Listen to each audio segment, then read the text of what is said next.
रोहित पवारांकडून चाकणमधल्या एमआयडीसीची पाहणी. अनेक कंपन्या स्थलांतरित होत आहेत, हे राज्यासाठी चांगलं नाही असं रोहित पवारांनी म्हटलंय. 5 वर्षात राज्यातील 38,000 कंपन्या बंद पडल्या असं रोहित पवारांनी म्हटलंय. एमआयडीसीमध्ये मुख्य रस्त्याची दुरवस्था आहे, ट्रॅफिकची समस्या असल्याचं रोहित पवारांनी म्हटलंय. या परिसरातील 20 कंपन्या स्थलांतरित होण्याच्या मार्गावरती आहेत. एकदम वाईट परिस्थिती आहे आणि 20 कंपन्याच्या मालकांनी धाडस दाखवलं, मीडियासमोर ते आले, ते बोलले. पण असे अनेक आहेत असं आम्हाला समजतंय की ज्यांना इथं अनेक अडचणी असल्यामुळे त्यांना महाराष्ट्राला सोडून महाराष्ट्राच्या बाहेर जायचं आहे. त्यामुळे ही बातमी खरंच आपल्या महाराष्ट्रासाठी चांगली नाही आहे.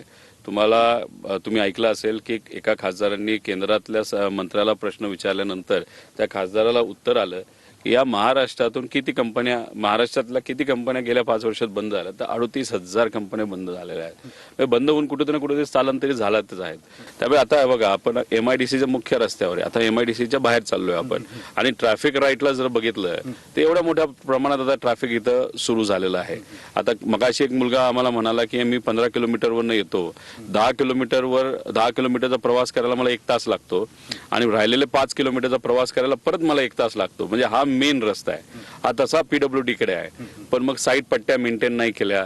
मगाशी खड्डे तुम्ही बघितलेले आहेत, खड्ड्यात मुरुम तात्पुरता टाकला जातो, पाऊस आला की त्याचा चिखल होतो आणि मग बरेच लोक स्लिप होतात. आता काल एक दोन मुलं मोटरसायकलवर स्लिप झाली, मागून कंटेनर आला, त्याला ब्रेक दाबताना अंगावरनं गेला, ते दोघंही मृत्युमुखी पडले.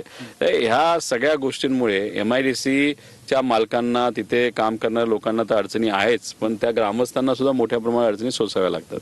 कॅमेरामन सुशांत राऊत सह मी सुनील तिकडे, TV9 मराठी, चाकण.